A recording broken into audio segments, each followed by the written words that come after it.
Alrighty then. The thing says we're live, so we must be live. Hey guys, what's going on? Memes here. Yes, and we're back. Now we're gonna talk about the power of radicals unleashed. Why? Because we're talking about the powers of radicals. Or excuse me, we're talking about radicals, and we're gonna claim to unleash some power. To be fair, it's actually an energy conversion, mass conversion thingy. Okay, we're gonna delve into it. So what the heck am I talking about? Okay, as we have here, let's just set it up because I've been hammering home on units, and it's very interesting that again we have these units of measurement.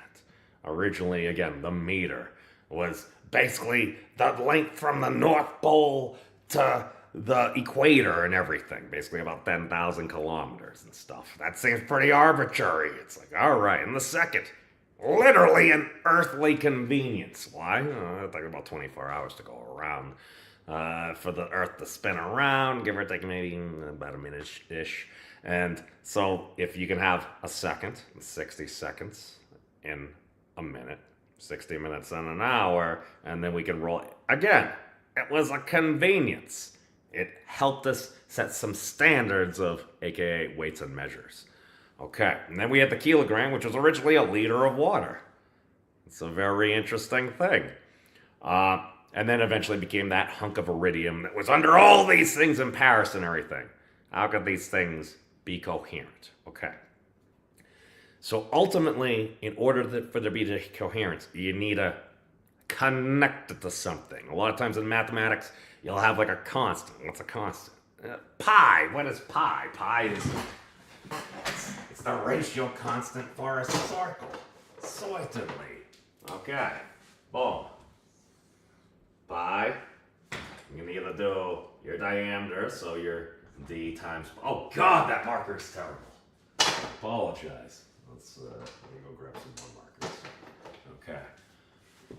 So we can either have the diameter and times this radius will equal the circle, or you could do the thing that we like to do and just break it into two. So that's how you have that whole 2 pi r blah blah blah, because you got two of those things that make the diameter. Bada boom, bada bing. Okay, elementary geometry.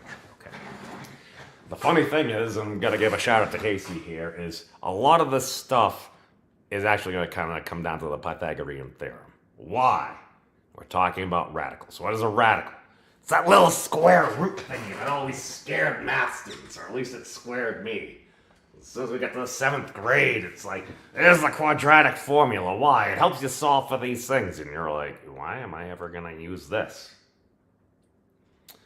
So fast forward about 30-something years, and it's like, oh, thank God for the quadratic formula and the Pythagorean theorem, but I digress.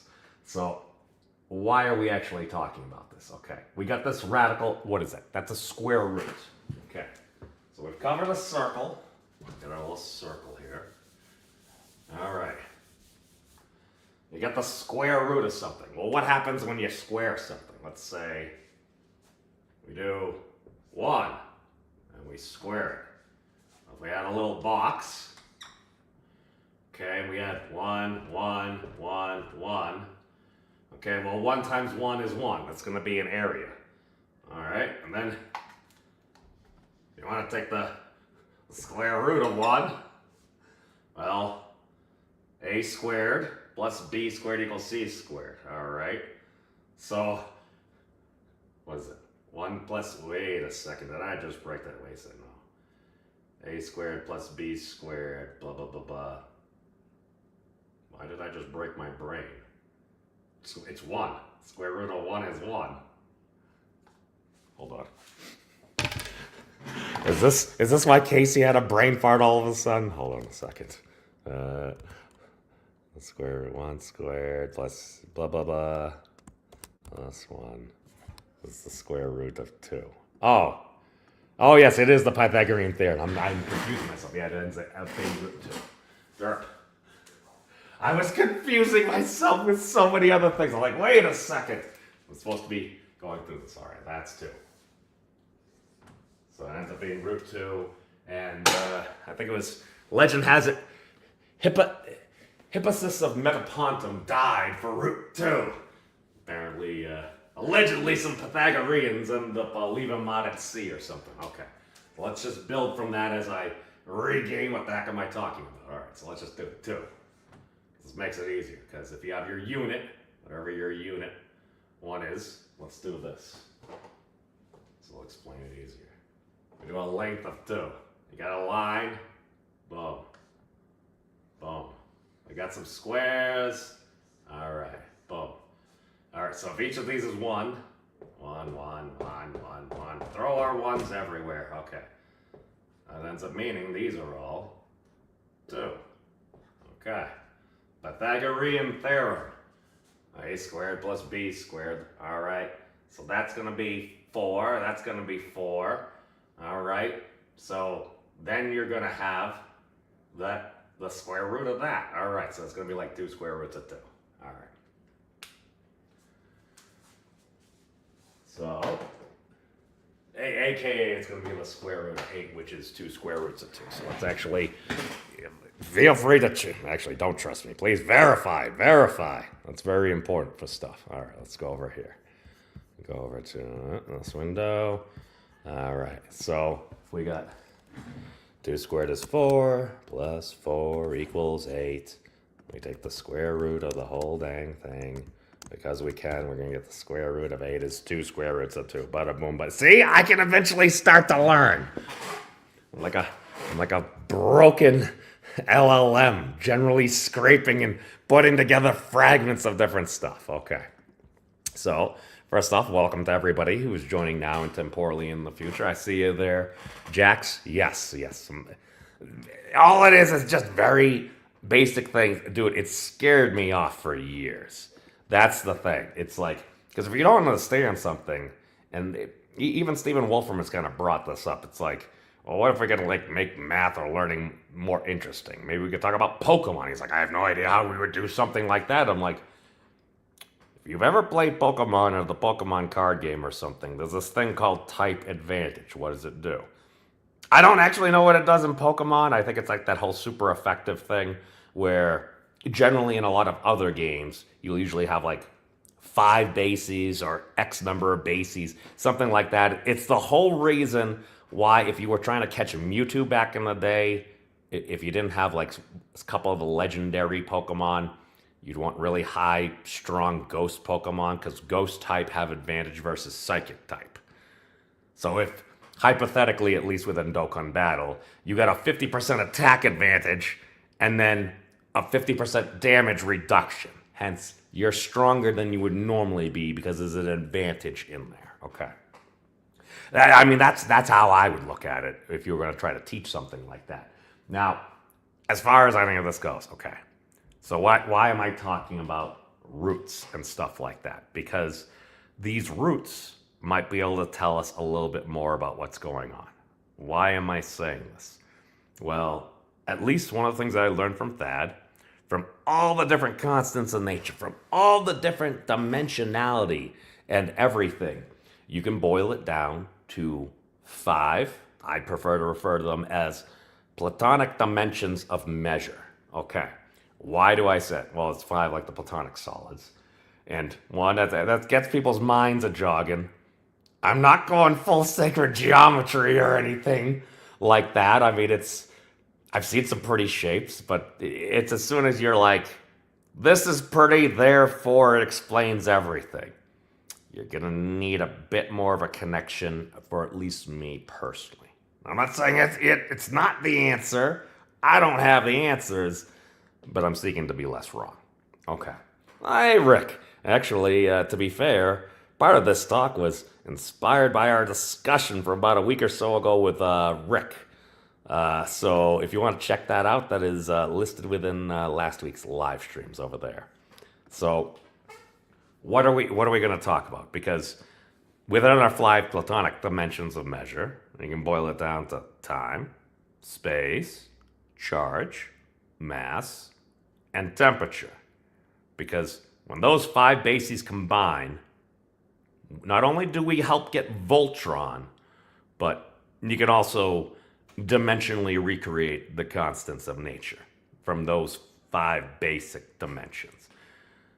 To be fair, you could ultimately, if you have time, if you just want to use a couple constants, you could probably use like big G, Coulomb's constant, and Boltzmann's constant. You basically just need an aspect of charge and temperature there to account for the different categories of energy that we happen to measure there. Because other than that, once you have time, space, mass, and energy, we have certain ways to equivalence those things, or at least that's the best of my knowledge to how we framed a lot of stuff up until this point. Why? We see the relationships, we quantify them, we address the properties that we're observing and everything, and we try to put into the best model that we can. And again, there's more than one way to look at a thing. Now, some might be much more beneficial than others. I'm personally biased as well, but why do we go into that with the radicals and everything? So let's go back to our friend over here. So, all right. After my mind was breaking about the square root of 1, I see why Casey had perhaps a conniption about waking up being like, wait, the square root of 1? What's that? Okay, so let's go to our friends. Planck constants. So let's do Planck time. Actually, can we do a list here? Let's see if I think we can do a little list. Time, Planck, length, Planck charge, Planck mass, and Planck temperature. Okay. Can it give me, okay, it's giving me a list. Well, it's only giving me them one at a time. Okay, that's fine. Okay. So one of the whole reasons for this is because Rick, the other week, he had showed that, well, if you basically just take building components like big G, C, H bar and stuff, you can actually quantify, if you're taking their square roots of those things, you can build them into like the different Planck constants. So it's a way that I hadn't seen before, and it seems to be a very useful way of keeping track of things. So again, feel free to check out that video if that's of your persuasion, but okay. Also, the benefit of radicals and our roots of reality, let's say, is when you have these different constants in nature, and oh, looky, as we were just talking about, we've got the root of big G, the Newtonian gravitational constant, h bar, the elementary unit of action. That's all divided by c, aka the speed of light, and that's raised to the 5th power. Why is it raised to the 5th power? Because if we do that and we take the square root, we get out this dimension of time, which, to our understanding, as far as I know, is the minimal unit of time within our modeling frameworks here. What is it? That's 10 to the minus 44 seconds. Extremely small. So you got 1 second. Okay. So like 1 Mississippi, that's 44 orders of magnitude smaller. Very, very small. Like that would, a bunch of those could go by and you're probably not going to notice. At least from our frame of reference here. Okay. So let's throw this. Let's throw it onto the board. What is that? GH bar. Say to the. Let's do that. All right. So we'll grab our friend over here. All right. Okay. So we talked about a circle. We talked about a square. All right. Let's get into why any of these might matter at all. All right. Let's get that over. Put this stuff originally over here, and somewhere in my head I am putting together a diagram for what we're gonna do. All right, so I'm gonna have all right, so T sub B, that's gonna equal our root of big G, H bar, and that's over C5. C to the 5th. Yes. If it was a type of explosive, very, very boomy. That's not what we're talking about here. All right, and then we go down to the Planck time, the Planck length. So we just go back, we click on our thingy, L sub B. So I'm just using the notation that Wolfram has over there. Okay, so L sub p, so that's a minimum of length as far as we know. All right, so we got L sub b, and that is equal to the radical, or the root, of, it's the other way, yep, C3. All right. Big G, H bar, over, oh, I just gave the denominator the little H bar thingy, because my brain is obviously broken. Speed of light raised to the third power, boom. All right. Now, here's where I'm just going to throw the rest of these up here. I'll go through. Charge is very interesting because we have two different roots, and then we have a whole number outside, which is interesting. So it's going to be charged, so that is Q sub P, because that's how we write it. And then we got 2 as the square root. It's pi, right? Yep. And then we got the root of C epsilon not H bar. All right. So we'll do C H bar epsilon naught.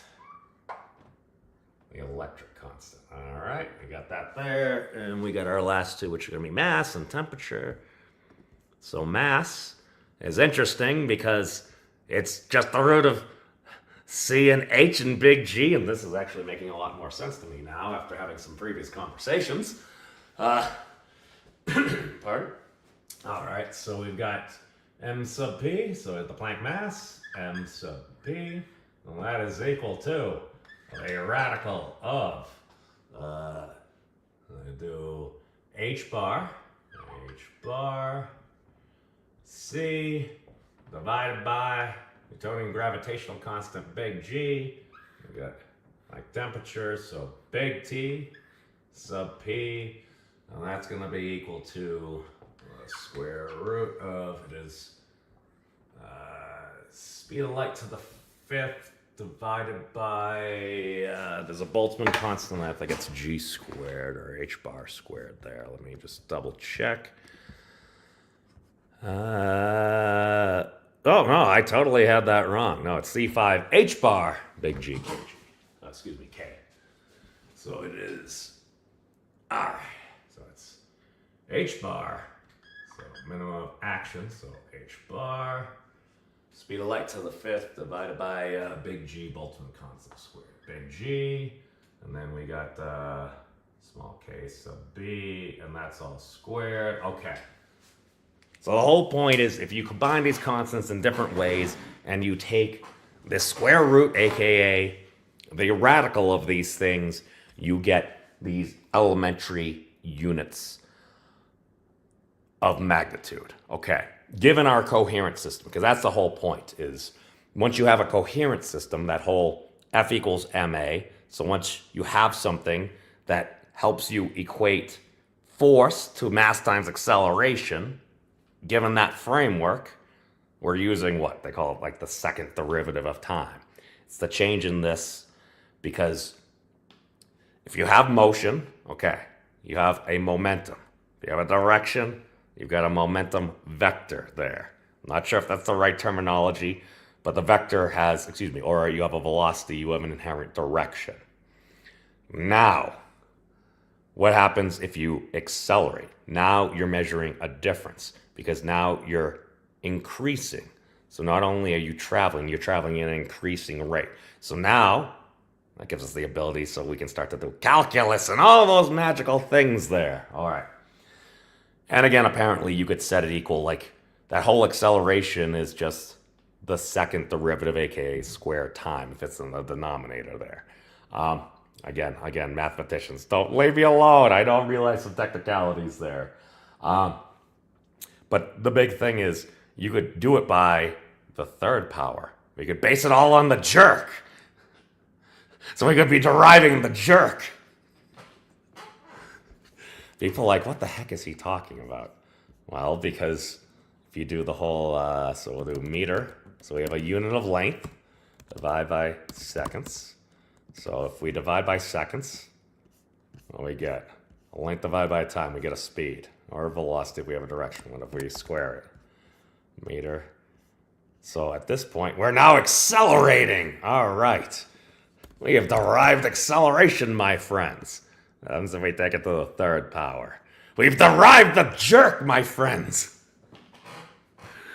Oh God, I wonder if the jerk could tell us something. I digress. Hey, welcome, Poindexter. Good to see you, my friend. No, I'm just having a casual yuck about units and the choice of what. Rick is commenting the second derivative of time is nonsense. All right.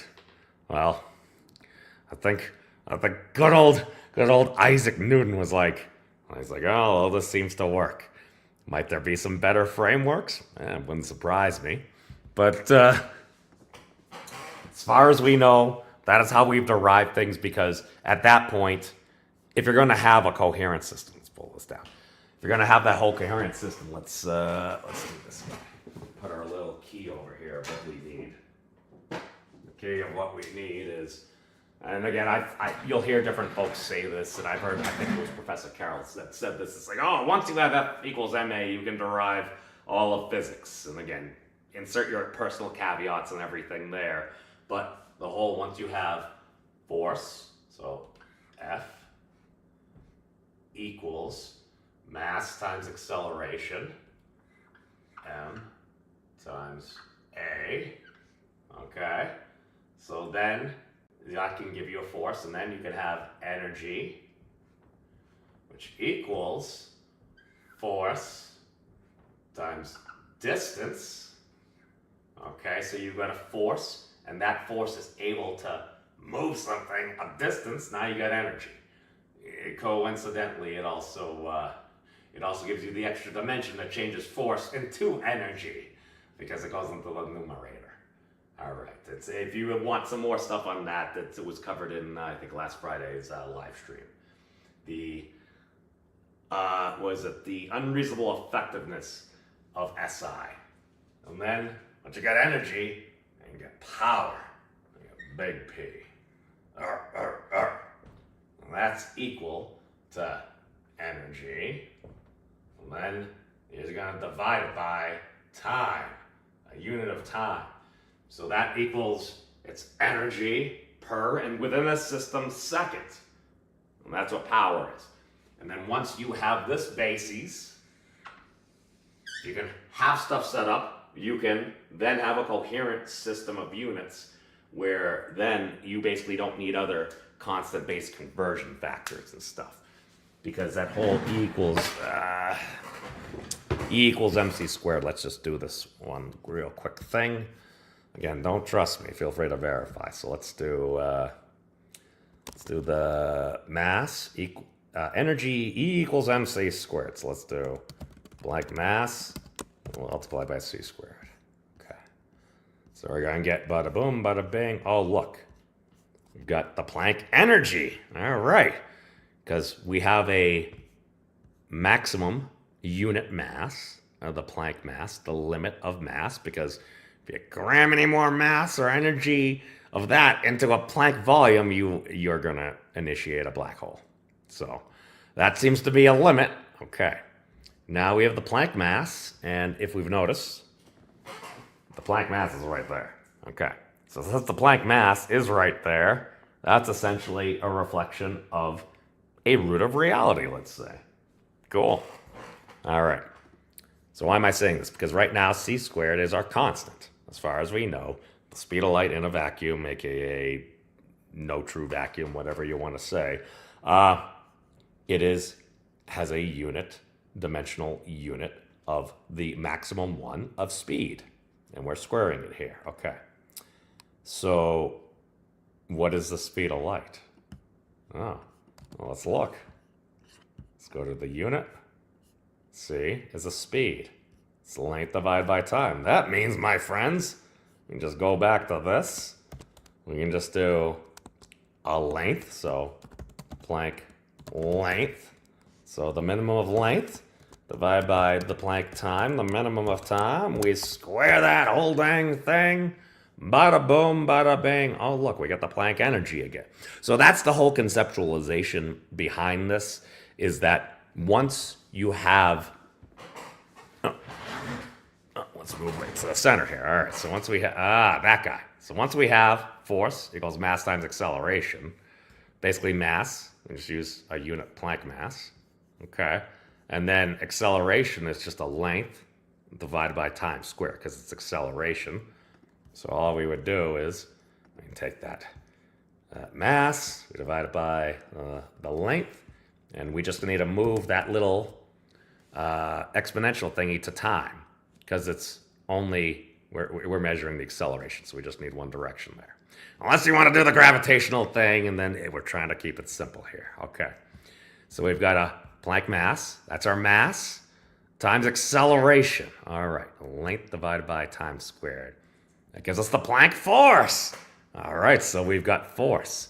And then, if we look at our friends over here, okay, that's, I know it's hard to see, that's energy equals force times distance. All right, so what do? We do our force, and then we're going to multiply it by a distance. If these are unit ones within the Planckian framework, all we do is literally just multiply it by that distance, the minimum of distance again. We want to do multiplication. Oh, look, we get our E, the Planck energy. All right, this seems to be working out. And then if we got one more over there, P, that's energy divided by time. So you guessed it. If you're following the pattern that we're following, all we literally do is we copy Planck time, and then we just divide the whole thing by time. Oh, and we want to do multiplication and stuff. And bada boom, bada bing. Oh, look, we get big P power. The Planck power. Okay. So the whole point of this is that if you have a framework where this stuff over here happens to hold, you now have a coherent system of units. You can move back and forth, and you don't need all those different conversion factors. Okay. So that was took about 15 minutes or so to explain that basically once you have a coherent system, you can go back and forth with this, and you're going to get the same outcomes. That's the whole reason why this stuff is important over here. Because from those bases, and ultimately for the energy thing, because yes, mass and energy, well, we got that energy equivalence. Thanks, Einstein. But charge and temperature also are forms that can give us energy. So that's why we need to account for those within our framework. So that's why no matter what happens, you're either going to need like a Boltzmann's constant or like an electric constant, or you're going to need something like that to get those other aspects as far as I'm seeing. Maybe there's a completely other way to do it. As far as I know, this is my best knowledge because we just did this whole thing with those things right here. So hypothetically, if you were to find some closed forms for those, then you might be able to construct and perhaps notice interesting patterns within these different constants of nature, because as far as we know, we only have so many like constants. Like what is it? It's the electric constant is like, what is it, like Coulomb's constant divided by C. It's one of those things. You'll see like 4 pi's. You'll see something divided by this squared or the square root of this. The whole point about stressing the power of radicals is because, well, right now, in order to get a coherent system, we're literally using radicals. We're using radicals and the number 2.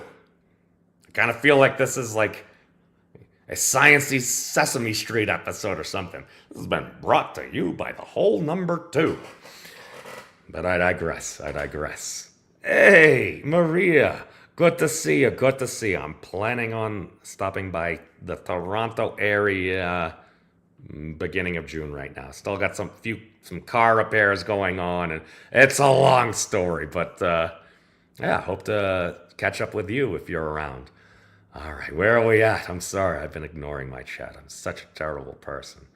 Yes. There'll be too much power in the wrong hands. This is why I fear power, because I know how much I love it.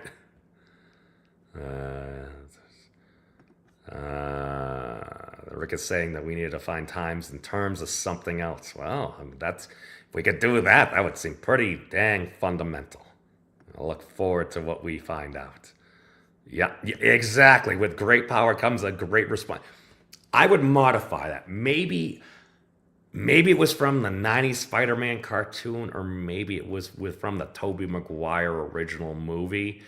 I forget what it was. Maybe I'm just making this up, but I feel like the principle of Uncle Ben was that with great power comes a greater responsibility. I like that framework, and again, maybe it puts a little bit too much onus on a person, but I feel like if those with great power kept in mind that there was a greater responsibility, even if it's just a little bit more, I think we'd be a lot better off. Personal opinion. Personal opinion. Excellent. Excellent. Sounds good. We'll have some fun. All right. So where am I? Okay. So the whole point of this is if you have a coherent set of units. So again, why am I doing this? Again, it seems very confusing if you haven't seen this before. It's finite. It's not infinity. I'm not saying that's like, well, you know what, let's calculate all these things to some limit we're going to say is infinity, but we don't have enough computational power to do infinity, so we're going to assume the infinities cancel, and then we'll go back to something. You can do that. I can kind of grok that. That's very difficult for someone like me. For me, I'm like, wait. We just need 3 rules. Okay. 3 things. Hey, the Super Nintendo had like 8 buttons on it. And we had like, what was it? A, B, X, Y, left, right, up at the top, and then select and start. And then we had your diagonal patch. So I'm like, I can push different buttons. So you tell me we got 3 things we need to keep in mind to keep a system coherent so we can move back and forth in a logical way. You happen to have these radicals, these square roots of things that seem to be very important within physics and everything, and seem to define boundaries for at least our measurements, as far as we know, or as far as we can measure, or at least within our standard fundamental frameworks, we don't know what happens beyond that. And then people start getting into, gravity, we need to do this, we need to do that, we need to go before this. But then again, if these were limits, a lot of things would be fine, but we still need to. Why is general relativity seem to be very smooth and everything? And then quantum mechanics seems to be chunky. They might be really little chunks, but there seems to be a chunkiness to it. What might be going on? Again, I don't have the answers for you all. I'm just pointing out the unreasonable effectiveness of radicals right now and a coherent system of units to help justify what I am about to do right now. Okay, so what the heck am I about to do? So if we had something like this, and as we covered the other day, we have certain units. Okay, let's pick on energy right here, because that's something we use all the time. See, look, I'm already using time, not even, well, okay, to be fair, it is within the reference of time, but it's a very complicated word. It's kind of like the word dimension. A lot of times it's like, what's a dimension? Something flat. That's like 2-dimensional. All right, what about us? We seem 3-dimensional and everything like that. So it's like, but these right here, these are also dimensions. Now, we do have length in here. So if you squared a length, you got a 2-dimensional thing. If you cube it, you got a cube. If you got a cube, yes, my terrible, wow, this marker is so bad. If you got a cube, you gotta kind of view it as, and of course I draw it right in the light. Hold on, let me put this, those were all the markers went. I obviously just strewn them about the room. All right, let's make a better cube. Because if you got a cube, you got a volume. So we do our little that's far better. My cube looks terrible, but at least we can kind of see it. All right, my busted cube. All right, so we got like a cube thing over here. Why? Length going this way, length going that way, length going that way. All right, we're going out, we're encompassing a volume. Bada boom, bada bing. Okay, that's how we often think about dimension.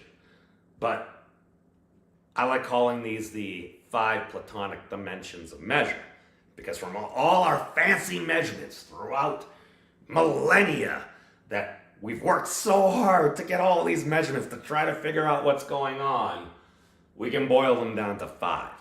Kind of like if you're going to construct a Platonic solid, you can only construct 5. Now, I'm not going to claim that that's the particular reason. I mean, that would be very cool if that ended up being the case, but I'm not willing to make that claim yet. If that's where it goes, that's where it goes. But you can boil it down to 5. 5 seems to be a very useful number and stuff. We can also do interesting things, like one of the Platonic solids is the dodecahedron. That's constructed of 12 pentagons. Pentagon is that thing that's got like 5 equal sides. All right. I'm not going to attempt to draw a dodecahedron again because I realize I have no idea how to do something like that. But you get 12 of those, you get yourself a dodecahedron, the highest volumetric Platonic solid there is. Okay. So again, why am I talking about this? The whole point is to boil in that these things seem to be roots of reality, but they also have additional description because we have units for these. Like this ends up being incredibly small. So like this is about 10 to the minus 44 seconds.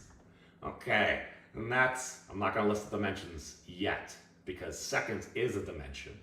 So this is about 10 to the minus 35 meters. Actually, no, I'll put the abbreviations there. So meters, this is like Planck charge is about 10 to the minus 18 coulombs. Planck mass is 10 to the minus 8 kilograms. All right, so we're getting not quite as small because that's about the mass of a flea egg. So it's like we might not notice that as a difference, but it's something that we could at least conceptualize. All right, fleas are really freaking small. Their eggs are even freaking smaller, but that's a mass that's we could legitimately measure. Okay. This, the Planck temperature, this was a maximum of temperature because this is 10 to the 32 degrees Kelvin. Woo! That is freaking hot, my friends. Okay. That's a lot. All right.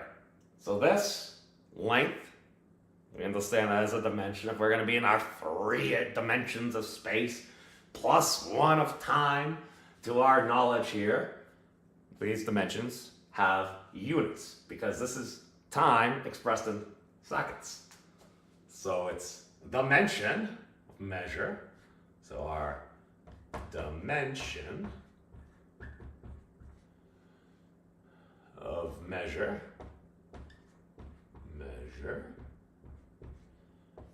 is seconds, meters,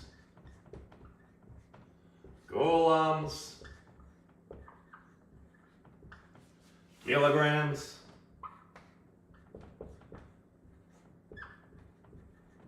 and Kelvin, aka Lord Thompson. Or no, it was Thompson, he became Lord Kelvin. All right, so these are dimensions of measure.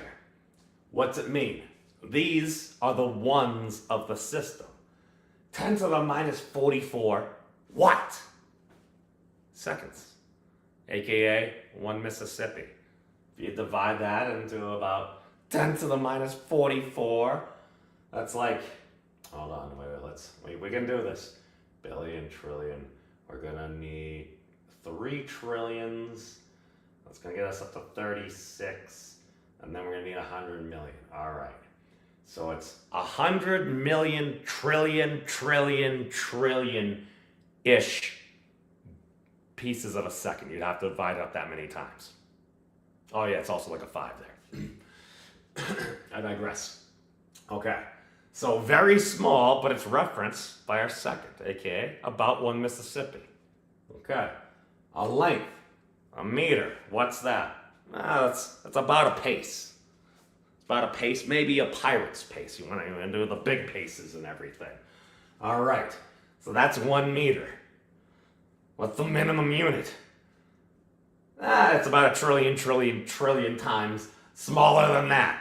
So you just gotta chop up a meter into itty little bit of bits. Okay, really freaking small, a lot smaller than that. Okay. Planck charge. My interpretation, this happens to be a maximum of charge. Why? Because if you take the square root of the fine structure constant, you multiply that, you're going to get the elementary charge, aka the charge of an electron or a proton.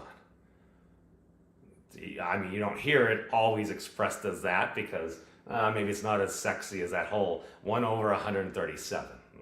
I guess 11.7 don't have quite the same dramatic flair for people. Or 1 over 11.7. Pardon. All right, and then mass over here again, about the mass of a flea egg versus a kilogram, which is, it's like 2.2 pounds or something like that. So it's maybe a kitten that's a little bit older there. Maybe it weighs a couple of pounds or something like that. It can sleep in your hand. It's adorable. That's about a kilogram. And then you have about 100 millionth of a cute kitten. That's the aka the mass of a flea egg. That it's in reference to. All right, and then the Kelvin, the Planck temperature. Oh God, yeah, that's like a billion. It's like a billion trillion of 1 degree, or probably around our magnitude, because our magnitudes were about. Room temperature is about 300 degrees just Kelvin, because we have that minus 273 thing within that. Long story short, average room temperature is probably about 300 degrees Kelvin, which that has 2 zeros on it. This says 32 zeros. Ginormous number. Okay. So the whole point of going over that is this is a framework within reality that we have done a bunch of measurements and stuff for, so we do have a strong belief that we've at least gotten something right, or at least found something that we can begin to frame things in a very particular way. Okay. So now, if this was the case, and let's go over our other things, the first things that we erased here. Let's go to the joule. All right. So we'll go up here. So energy, the unit of the energy is the joule. All right, so we've got the joule. And the joule is literally defined as 1 kilogram times 1 meter over 1 second.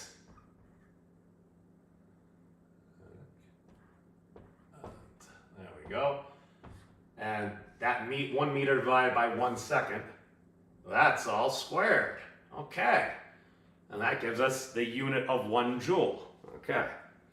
So I was asking, maybe I was doing a wee bit of trolling myself there. I was asking, I'm like, well, why is it that if you divide 1 joule by c squared, you get the magnitude of c squared?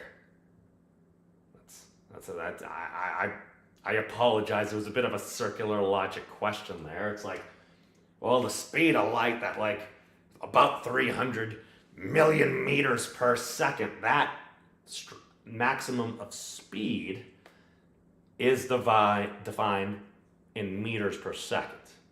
That means that this 1 meter and 1 second are literally used to define it. These are our reference ones of measure, the units themselves, the second, the meter, the coulomb, the kilogram, and the Kelvin. Could you frame it a different way? Sure. But as long as you have this coherent system, as long as you can go from force equals mass times acceleration, energy equals force times a unit of distance, and then power is that energy per unit of time. That's why as you're checking to see how much battery is there, yeah, you're going to need to draw so much energy from your phone, your computer or something, and then depending on how much time you have left, it's going to be how much time your phone or your laptop battery has. We do this stuff all the time. It's just we don't necessarily think about it in a formalized framework because it's like, oh, math, oh, that's scary. I think we get to do a much better job. And again, it's part of it is perhaps the way education is. Being a teacher is hard. I went to school, I remember I had more than one teacher that at least had like mental breakdowns. And a lot of times you say, oh, well, it's the teachers. It's like, I remember being a kid. I was a terror. I can understand that. So I think a lot of this is going to be hopefully some big updates to the education system and hopefully just making things more accessible, hopefully making things fun. That's the thing. Because you can teach somebody all the stuff in the world, and even if they can do it and they pass the test, I don't know, maybe am I the only one that's like, all right, you need to learn this stuff for the test, blah, blah, blah, blah, blah. Okay, you do okay on the test and everything. You move on, you forget everything. It's like, well, what the heck was the point in that? It's like, oh, I passed the test. Why? So I could get a piece of paper. Okay, does this piece of paper help you?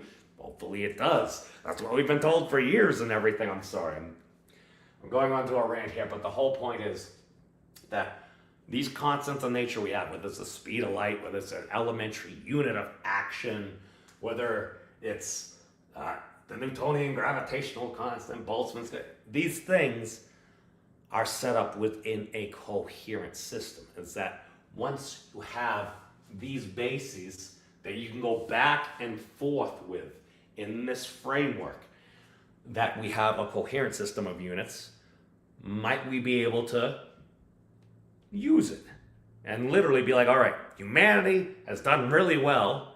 Can we gain additional insights?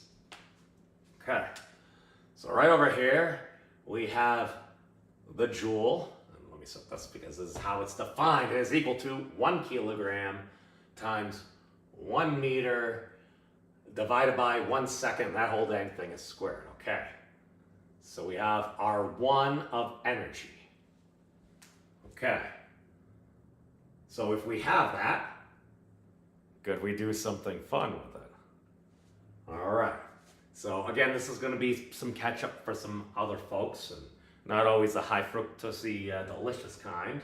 All right, so let's do something silly here. All right, so we got a joule, so let's look for something. So let's look for, we got a kilogram. All right, so we got a kilogram. How about, it's like the Planck mass. It's this little thingy over here. It seems to be a maximum amount of mass you can cram into a Planck volume. So this would be a Planck length, just raised to the 3rd power, because if you have a length, you're going to make a square after that, and then you're going to make a cube. So you have a unit of volume. All right, and that's the maximum you can do there, so let's do that. Let's do the m sub p. M sub p. Okay, now we've got 1 meter divided by 1 second, and that's all squared. All right, so we've got a length, we've got a time, okay, and that's squared.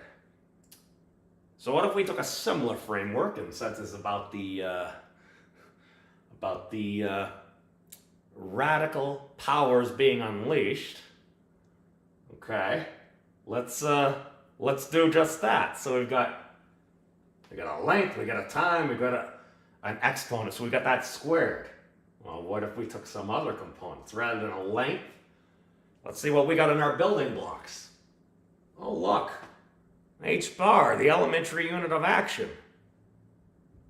Let's take that. So let's take H bar. So we're going to take H bar, our little thingy over there. All right, so we're doing division in here. That sounds good. Let's follow that out. So we'll divide it by, what can we divide it by? Well, we've got these dimensions of measure here. So we've got the limits versus the references. So H bar, the elementary unit of action, that is expressed in the dimensions of action. Have you ever heard of the principle of least action? Well, that's action.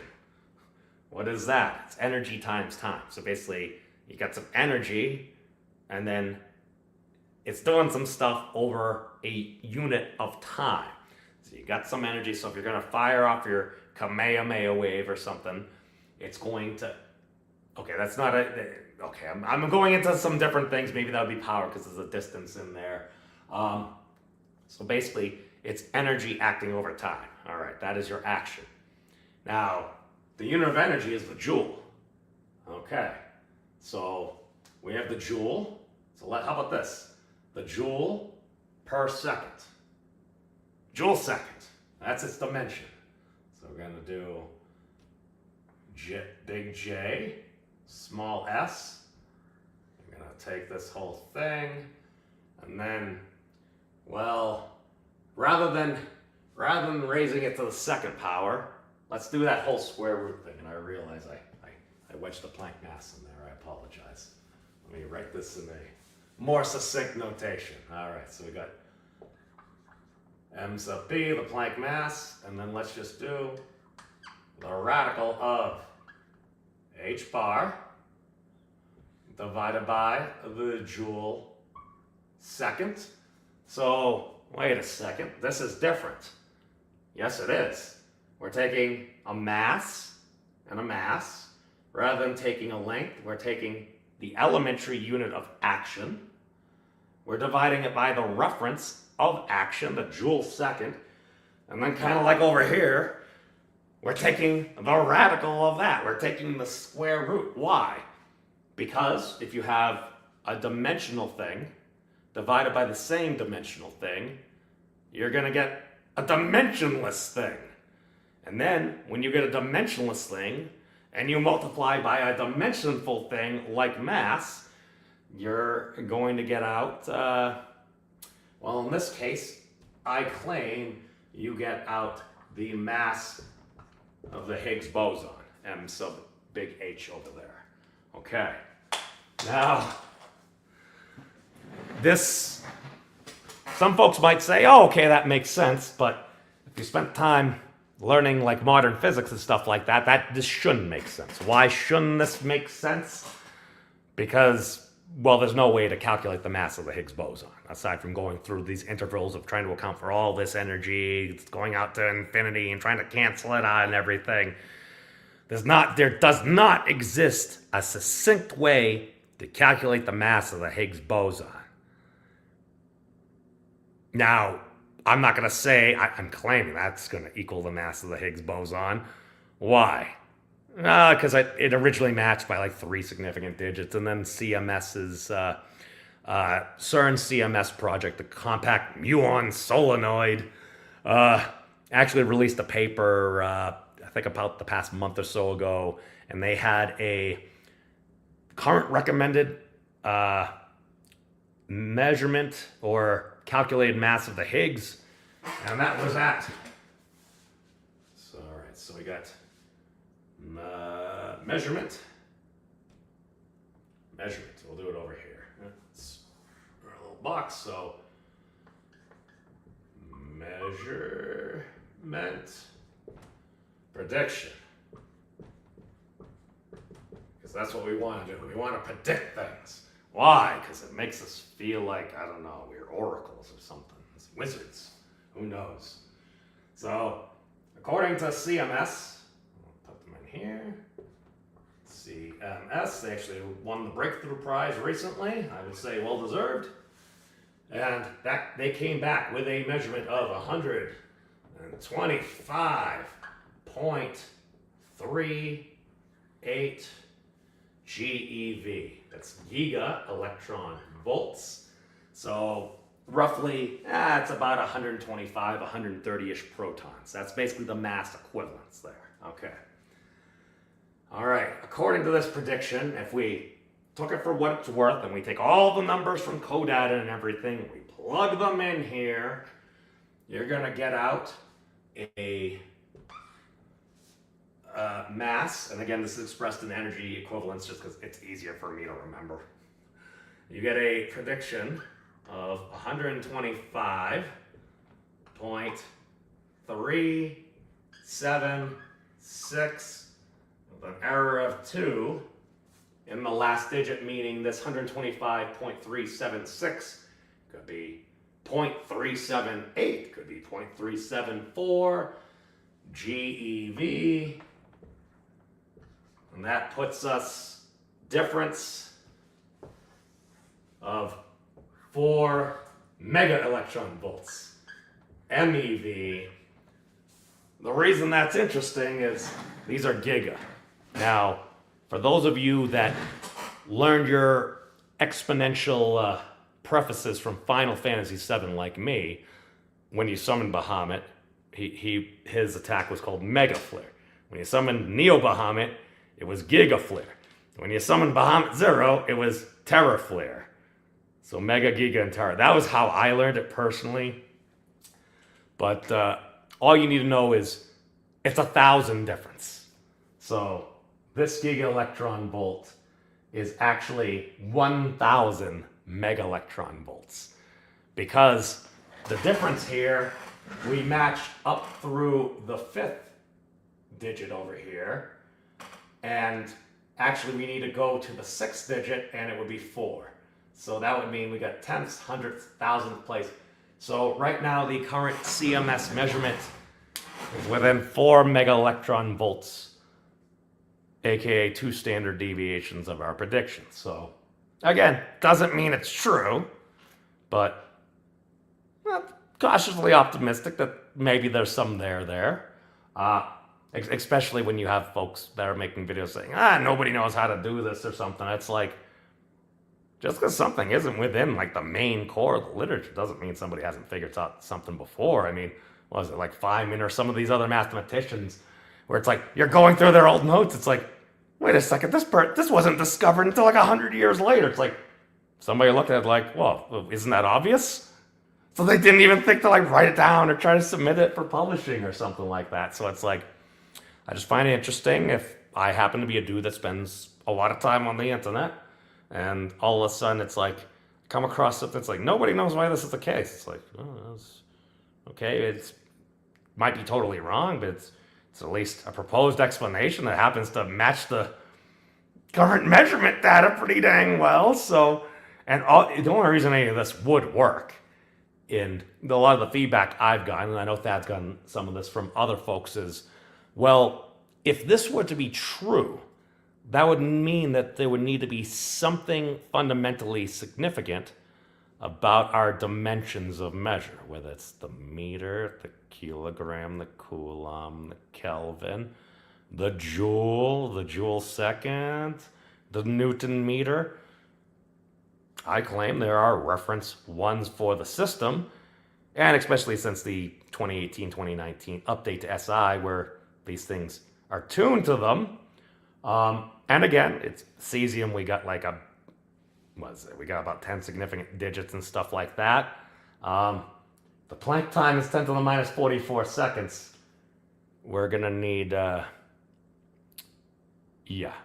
gonna need a clock that's trillions and trillions of times more tuned. I've heard we're working on attosecond clock, so we'll see. That's 10 to the 18, so that's some more magnitudes, but we're gonna have to see what happens.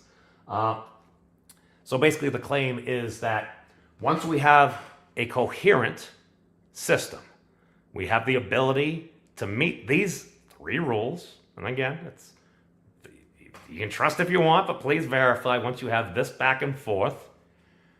If you have 5 bases of dimensional measure, we can create all those other derived bases. So whether it's the joule, which as we can see, it's literally kilogram times 1 meter divided by 1 second, that's all squared. That's the unit of energy. So once we've tuned and we have our reference ones, we can set magnitudes. And with those magnitudes, it doesn't matter what you express them in, those magnitudes should hold once you have a coherent system. So basically that's basically right now the best argument I have for this. So, and again, a lot of this was from Anastasia and Shiloh, because I realized that I'm like, all right, I threw a bunch of things at them, and it's like a 1 minute pitch. I just kind of wanted to get through it because I'm like, this is kind of cool. I felt like sharing, but without going through why this might be the case, or might even make sense or even be plausible, a lot of times people just, I believe the term was massive wall of text crits you and you get an error 404 and you don't retain a dang thing that you learned. So that's not the point. The point is to make things better. Try to just get people to think. Try to get an idea, because you never know where a good idea has come from. It could just be just randomly in one place. All of a sudden someone says something, somebody does something, and all of a sudden you're like, oh my God, it makes sense. Maybe you get one of those eureka moments or something, and you figure out something useful. Because I think that's what happens. We're putting stuff out there into the digital ether. Somebody happens to find something useful. That's freaking awesome. That's what we want to do. We want to encourage other people to do better, to level up, so to speak, because I think that's the name of the game. Looky. Oh, we've done our hour, so let's go through here. I apologize. We got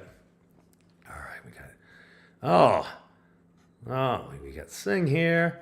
Oh, this channel is about some sciencey stuff and things, as well as some trolling. We're just going over units of measure, and basically how, if you have a coherent system, I'm sorry, that E is blocked out a little bit there. That's not going to help much. So just F equals ma, force equals mass times acceleration, energy equals force times distance. And then that's P is power, is energy, divided by unit of time. Once you have a system set up that you can coherently move back and forth there, then you don't necessarily need constants to convert, aka you don't necessarily need to have something like the speed of light squared to convert mass to energy. You could just do length squared divided by time squared, or just length divided by time, and then you square the whole thing, and then you should get an equivalent output without having to use conversion factors. That's ultimately the claim there. And then once you have a coherent system, these units, I'm trying to figure out, all right, these dimensions of measure, these are the ones of our system, aka the one of time, the one of length, the one of charge, the one of mass, and the one of temperature. Now, you might not believe that those are necessarily the primal things, but once we set up, again, the coherent system, the claim is that these ratios and magnitudes, especially once you combine length and time to get something like the speed of light, those should hold, because it is a coherent system. And once it is coherent, well, if that was true, then maybe this little Planck boson and Joule conjecture over here might actually mean something. Because if the Joule is a unit of mass times a length divided by time all squared, well, we've got a mass, we've got the elementary unit of action divided by the reference 1 of action, the joule second. We take the square root of that, we multiply it by the Planck mass, which seems to be a maximum of mass, and then we coincidentally get at least the Higgs boson mass to within about 4 mega electron volts of the most recent CMS collaboration paper. So that's about all. But yeah, again, that's all we got. So we'll pick up perhaps tomorrow with all this. Oh wait, no, we got Breaking the Multiverse. So if Fizz is around, we will maybe cause a little chaos. So other than that, peace out. Take care of yourselves, everybody. It's a wacky and wild world out there, but it's hoping for a better future. Peace out, everybody.